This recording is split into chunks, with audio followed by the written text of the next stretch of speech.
back.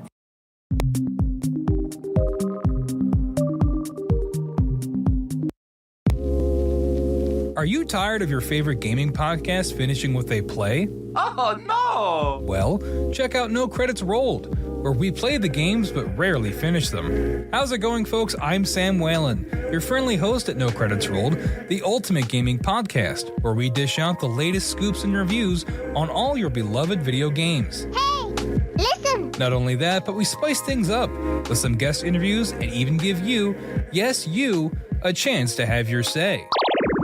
Tune in every other week for a fresh dose of No Credits Rolled, available on all major podcast platforms, and hit us up on social media at No Credits Rolled. So why wait? Let's dive into the gaming world together, where finishing games is optional, but the fun is guaranteed.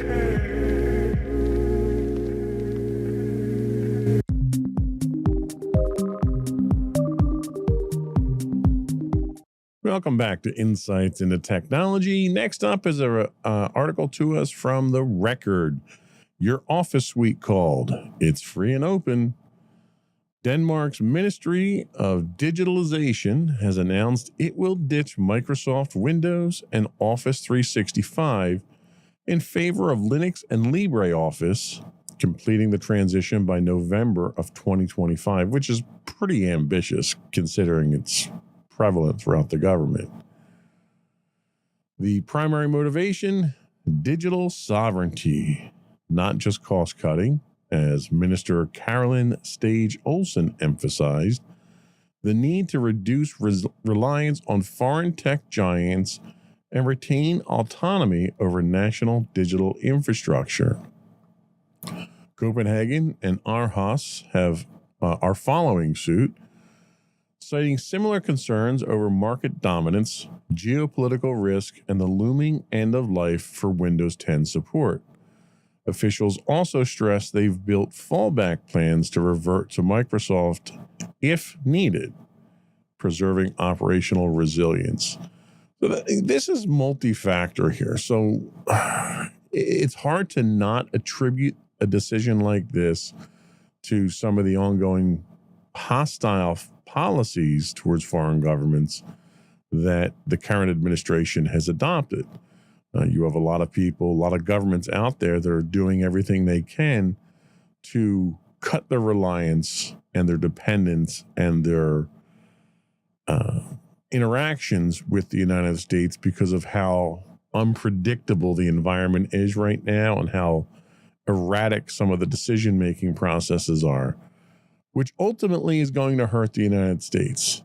I'm not sure why we would take up such a position like that where we are deliberately weakening ourselves on the international stage and basically deciding to take a step back and no longer be a world leader. We're content being a third world country and I guess letting China or Russia or somebody else lead at this point in time. And other countries are seeing that. So when they see that, it's very difficult for them to want to invest in products that come out of the United States, which in turn are going to cause economic problems for the United States. The other problem here, the other major factor is Microsoft is kind of doing it to themselves. And I'm running into this at my place of work as well. This irrational push and requirement for everyone to purchase new hardware. You have perfectly good hardware running Windows 10 now, and there's no justifiable reason from a resource standpoint as to why you can't continue to use that. It's costing people a lot of money. It's costing businesses. It's costing governments. When a government has perhaps tens of thousands of workstations that are licensed with Windows, and those all have to be upgraded in order to maintain compliance because Microsoft said so, that's a quick way to turn your customers off. And it's really, honestly, it's very foolish on the part of Microsoft, especially since they're not a particularly prominent player in the hardware market. I think you could make an argument that they're kind of go the Apple route where they want to control the ecosystem and they want to make sure that they're on hardware that they know they can support. And that's well and good. You can do that when you control the entire stack of technology. Unfortunately, Microsoft doesn't. They dabbled in the hardware side of things, but Microsoft they're a software company. They're never going to control the hardware. They're never going to hope to control the hardware. And for them trying to go this route here at this stage when they've got such wide deployment of their products, it's silly. It really is. It's going to shoot them in the foot. It's going to cost them money, and it's costing the United States prestige now because people see these things, and it's a real problem. So I don't think this is the last. I certainly don't think this is the last time we're going to hear about something like this happening.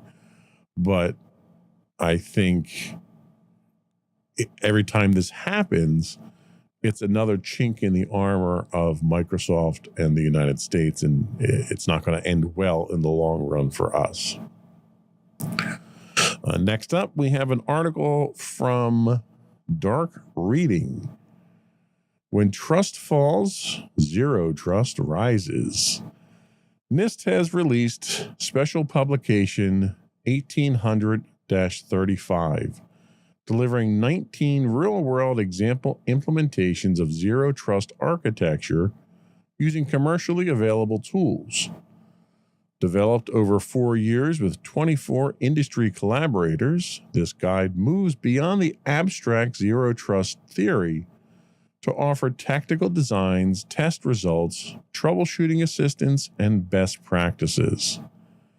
The emphasis on phased deployment, including inventorying your assets, defining least privileged access, integrating identity and multi-factor authentication, and monitoring continuously and iterating updates and continuous improvement are all part of the philosophy. And this philosophy emphasizes that zero trust is a journey, not a destination. So we had talked about zero trust architecture in one of our deep dives, and we kind of touched on it at the 30,000 foot level. To be honest with you, I didn't go too deep into specifics with it. I just kind of wanted to introduce it. And now we're getting NIST is coming out with more details. These blueprints that they're giving us aren't generic diagrams. They're proven off-the-shelf implementations with real configurations, test data, and troubleshooting notes. Now, having something that comprehensive is a good thing for the end user, the administrators, rather, who are trying to implement these. Where it kind of starts to hit a controversial area is NIST actually advocating specific types of hardware, software, and vendor relationships that might be construed as inappropriate. And a lot of time, the vagarity of some of these statements that come out is designed to ensure neutrality when it comes to things like this, and that they're not endorsing anyone. So that's kind of a slippery slope that they're going down here. So the examples that they have map directly to NIST's cybersecurity framework, the NSP Special Publication 853 controls, smoothing parts to compliance with both FedRAMP and DFARS requirements. I had to throw that in there for my own benefit, given the push that my company is engaged in as far as CMMC goes. So I don't have a problem with this myself. If the government doesn't provide me with recommendations, I have to go find them anyway. So it's nice for them to give me, at the very least, real world examples of who does what and what technology they have. I may not opt to go with them, but at least it's a starting point to go do research and get quotes from multiple companies that can solve that problem for me. So kudos to NIST for this. I think we probably need more of this. This is going to help organizations, especially in light of the administration's policy of moving away from being a leader at the government level of cybersecurity and trying to force that down onto the commercial and enterprise space, providing more information to those entities, I think, is a good thing. Security Week brings us our next article. Discontinued but not disarmed. CISA has issued a warning about an active exploit targeting a critical command injection vulnerability in multiple discontinued TP-Link router models, specifically the TLWR940N, the WR841N, and the WR740N. These models, lacking ongoing vendor support and firmware updates, some since 2015 to 2018, are exposed to multiple attackers who can execute arbitrary commands with the web management interface. A proof of concept exploit surfaced on GitHub before being taken down, confirming the risk is real, and CISA has slapped this flaw onto its known exploited vulnerabilities list, advising agencies and organizations to retire these routers by July 7th, 2025. Now, it's worth noting that several of these routers are consumer-grade routers, so why government agencies would be running them in the first place is another problem. But this also highlights the ongoing problem with abandoned devices becoming invitations for attackers. Organizations need to track and retire unsupported hardware. I just retired 3 or 4 access points here. They're not end of life here, but I replaced them with newer USB, UniFi Pro 7 Maxes, I think. And I replaced my 4 lights. So I'm down to 3 access points from the 4 that I had previously with the old model. But I wanted to get those out of here before they were end of life. Now, Ubiquiti is usually pretty good about end of lifing their stuff and giving you notifications, but other companies like TP-Link are not. We see this on an almost regular basis. This isn't just a minor misconfiguration either. Command injection at the network edge gives attackers near system level control, and fully compromised devices could pivot deep into corporate networks. So you definitely need to get these out of your corporate and enterprise networks. If you have them, you shouldn't have them in the first place. The issue underscores the importance of network segmentation, zero trust at edge nodes, and eliminating single points of failure in unmanaged or consumer-grade infrastructure. So definitely get this stuff cleaned up. This is a pretty simple no-brainer here to get these out of your network. But it also highlights the fact that a lot of companies out there don't have an on-staff IT department. You might have an MSP you work with. You might have an IT consultant that comes in. You might just have somebody's cousin who knows stuff about computers who may do pro bono work for you. It's those situations where you might not have the in-depth understanding of what your network infrastructure looks like and what your production infrastructure equipment is comprised of, where you run the most risks here. So be aware of that. Ask questions. Don't just assume everything is safe and okay. If you engage with an MSP or an IT consultant, ask questions about antiquated hardware. What's their policy? How do they get rid of them? How do they detect them? If you're not doing it yourself, you need to at least be aware of the security risks, and you need to start asking questions to make sure the people that are doing the work are doing it correctly. And that was all we had for this week. I didn't have any shout outs this week. I didn't have a chance to write anything down. I'll try to pick those up on the next episode. Before we go, I do want to once again invite our listening and viewing audience. If you don't already do so, please subscribe to the podcast. You can find audio-only versions of this podcast listed anywhere you get a normal podcast. Apple, Spotify, Google, and so forth. We're listed as Insights into Technology for audio only. And if you want video versions of this or any of our other podcasts, we do both audio and video on our main site at www.insightsintothings, or you can look us up as Insights into Things on your podcast trackers. I would also invite you to give us your feedback. We'd love to hear from you. It's always wonderful when people tell us what we're doing and respond to some of the things we're talking about here. You can email us at comments@insightsintothings.com, or you can dial in and give us a voicemail at our phone number, which is 856-403-8788. Again, that's 856-403-8788. Or you can check out our website for links to all that and more at www.insightsintothings.com. That's it. Another one in the books.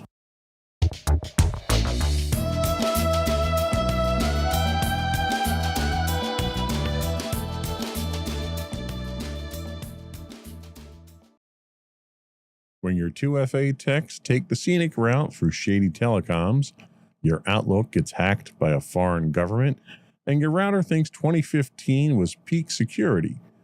From Denmark declaring digital independence to Zero Trust finally getting real-world blueprints, it's clear the only thing more outdated than your router's firmware is your faith in email.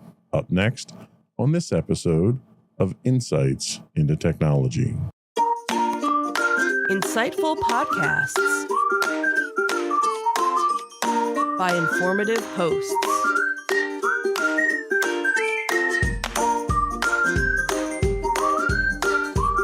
Insights into Things, a podcast network.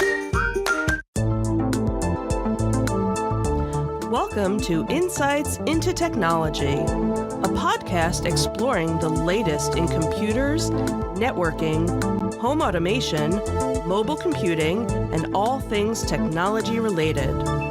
Our hosts will take a deeper dive into the latest and greatest in tech trends and give you the information you need to enable your tech-centric world. This is Insights into Technology, episode 30, The Signal and the Noise. I'm your host, Joseph Whalen, and this is your tech news of the week. First up is an article to us from Reuters. When your Outlook isn't looking so good. The Washington Post has launched an inquiry after discovering a cyber attack late last Thursday targeting the Microsoft email accounts of several staffers. The attack was specifically directed at those on the national security and economic teams, including China beat reporters. Though limited in scope and seemingly confined to internal communications, the intrusion is suspected to have been carried out by a foreign government, echoing similar attacks on News Corp in 2022. In response, the Washington Post forced a credential reset for all employees, beefed up its cybersecurity protocols, and emphasized no customer data or broader infrastructure was compromised. One of the interesting takeaways on this one here happens to be the fact that they're targeting journalists. And it's not the first time a nation state has targeted the media, but it does demonstrate a disturbing trend. And it reminds us that journalists remain high-value targets for foreign adversaries, especially those seeking to influence geopolitical events or gather geopolitical intelligence. And it's a persistent risk that enterprises need to keep in mind. This incident also shows us that despite all of our best efforts, email still is the weakest link. Email accounts, even via trusted providers like Microsoft 365, can serve as entry points, requiring extra security. And that's something administrators definitely need to keep in mind. Just because you're in a trusted platform like that does not necessarily mean it's free from risks. This also highlights, and I think we kind of need to give the Washington Post a pat on the back here. It highlights their incident response plans and how quickly they've responded to this and their containment strategies. their swift credential resets and forensic engagement underscore the importance of swift response and organizational resilience.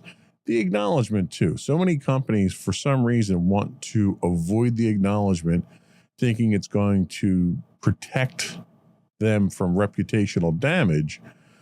But in reality, as soon as you start trying to cover up something like this, that's where you start really damaging your reputation. This also brings up the topic of secure communications, which even our federal government seems to be struggling with these days.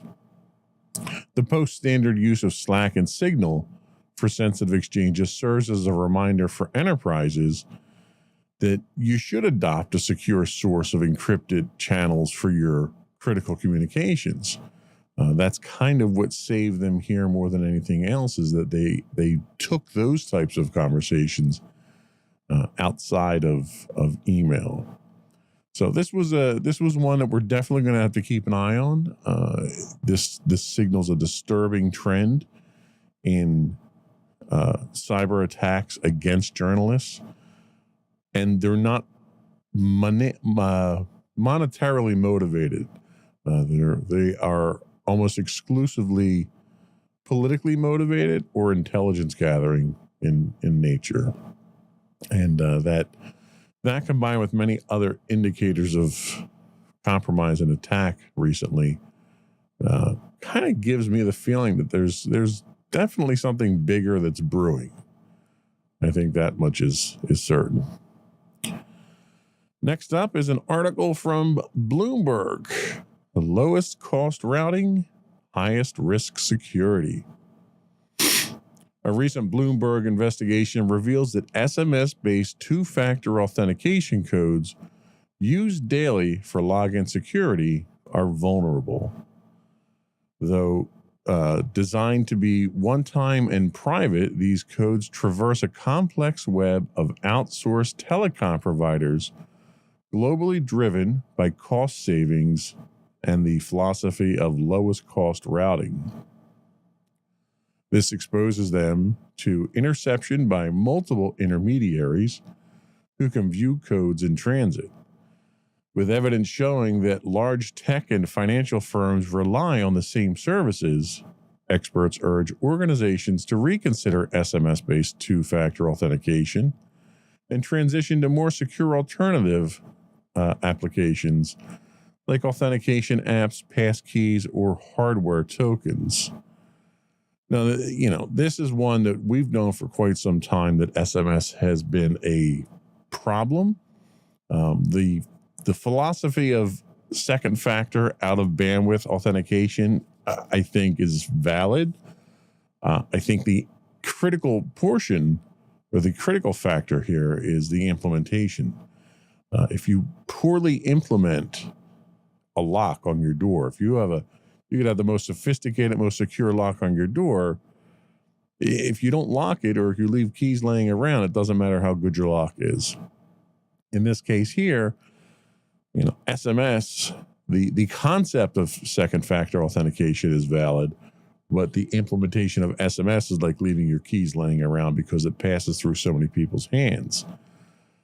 This raises significant concerns with so many things that we're moving into the cloud now. So many things that need to be authenticated because they're publicly facing, and we've not fully embraced these other standards out there that would make those efforts more secure. Companies using SMS two-factor risk account takeovers if adversaries intercept these codes, which makes the classic SMS method the weakest link in the identity security framework, which to a certain extent is kind of interesting, because typically that weak link is the human factor here. But technology is kind of rearing its ugly head here as new attacks and new technologies emerge. With banks issuing warnings and NIST deprecating SMS for two-factor, enterprises face increasing pressure to phase out insecure methods or face compliance challenges. And this is something that I'm running into at my work as well, because of the requirements placed on us We happen to use a secure enclave that does depend on SMS authentication, which obviously that's going to be phasing out in the near future. So I'm curious what direction we're going to wind up going with that. So we will definitely keep an eye on that one moving forward.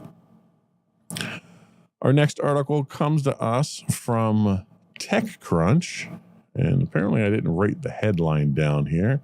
Pro-Israeli hacktivist group claims responsibility for an alleged Iranian bank hack. The hacktivist group Predatory Sparrow, believed to align with pro-Israeli interests, has claimed responsibility for a disruptive cyber attack against Iran's state-owned bank SEPA, asserting that they, quote, destroyed the data associated with the bank's financial operations. The attack resulted in widespread outages across Iran's banking network, closing branches and impacting ATMs nationwide, though independent verification remains limited. The action follows several high-impact hacks by the group targeting Iranian infrastructure, marking another escalation in the ongoing digital conflict between Israel and Iran. So the seizure of the bank SEPA's system highlights how cyber conflict now directly threatens financial and payment infrastructures. An alarm bell for banks and financial enterprises worldwide to prioritize their cyber resilience. And while labeled as a hacktivist operation, Predatory Sparrow operates with methods and impact resembling state-sponsored cyber weaponry, forcing enterprises to treat such threats as they would advanced persistent threats. The group's reference to internal collaborations underscores the need for zero trust, privileged access management, and internal threat detection capabilities to mitigate the insider-assisted cyber threats.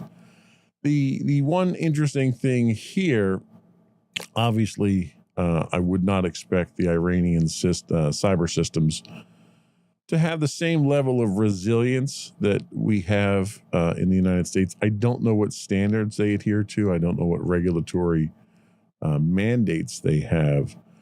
But this highlights the fact that, the article discusses possible insider threats here. Now, those insider threats, if this happens to be, as it's being speculated upon, an Israeli government-backed group, it's entirely possible that those insider threats happen to be, intelligence agents working for Mossad or disgruntled residents or anything. But once you have an insider threat like that, all bets are off. I mean, they can exfiltrate information. They can plant malicious code that can be executed later on. They can generally they're more effective at human intelligence when you're a trusted person on the inside. It doesn't strike too many people as suspicious if you start asking for access or credentials or something like that. So this is an interesting take in I want to say warfare, because that's really what this is at this point. Any kind of hot war that breaks out is going to be supported and reliant on cyber warfare as well. And if anything else, this kind of needs to bring that to light and make us all aware of that. We're going to take a quick break before we move on here. I would invite all of our listening and viewing audience to subscribe to the podcast. You could find audio versions of this podcast listed as Insights into Technology. You can find video and audio of all the network's podcasts listed as Insights into Things. I would also ask you to write in, give us your feedback. Tell us how we're doing, what we can do better, what we're wrong about, what we're right about. You can email comments at insightsintothings.com, or you can call us and leave a voicemail for us at 856-403-8788. Again, that's 856-403-8788. And we'll be right back.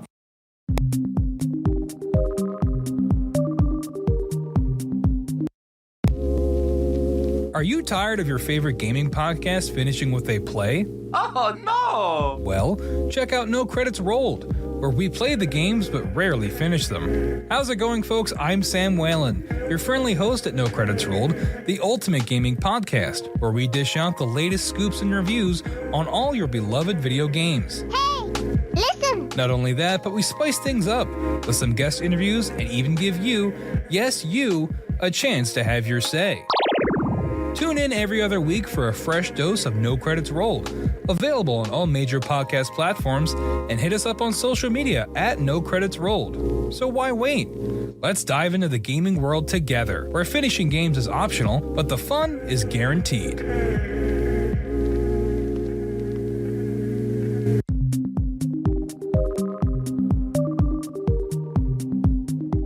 Welcome back to Insights into Technology. Next up is an article to us from The Record. Your office suite called. It's free and open. Denmark's Ministry of Digitalization has announced it will ditch Microsoft Windows and Office 365 in favor of Linux and LibreOffice, completing the transition by November of 2025, which is pretty ambitious considering it's prevalent throughout the government. The primary motivation, digital sovereignty, not just cost cutting, as Minister Caroline Stage Olsen emphasized, the need to reduce reliance on foreign tech giants and retain autonomy over national digital infrastructure. Copenhagen and Aarhus are following suit, citing similar concerns over market dominance, geopolitical risk, and the looming end of life for Windows 10 support. Officials also stress they've built fallback plans to revert to Microsoft if needed, preserving operational resilience. So this is multi-factor here. So it's hard to not attribute a decision like this to some of the ongoing hostile policies towards foreign governments that the current administration has adopted. You have a lot of people, a lot of governments out there that are doing everything they can to cut their reliance and their dependence and their interactions with the United States because of how unpredictable the environment is right now and how erratic some of the decision-making processes are, which ultimately is going to hurt the United States. I'm not sure why we would take up such a position like that where we are deliberately weakening ourselves on the international stage and basically deciding to take a step back and no longer be a world leader. We're content being a third world country and I guess letting China or Russia or somebody else lead at this point in time. And other countries are seeing that. So when they see that, it's very difficult for them to want to invest in products that come out of the United States, which in turn are going to cause economic problems for the United States. The other problem here, the other major factor is Microsoft is kind of doing it to themselves. And I'm running into this at my place of work as well. This irrational push and requirement for everyone to purchase new hardware. You have perfectly good hardware running Windows 10 now, and there's no justifiable reason from a resource standpoint as to why you can't continue to use that. It's costing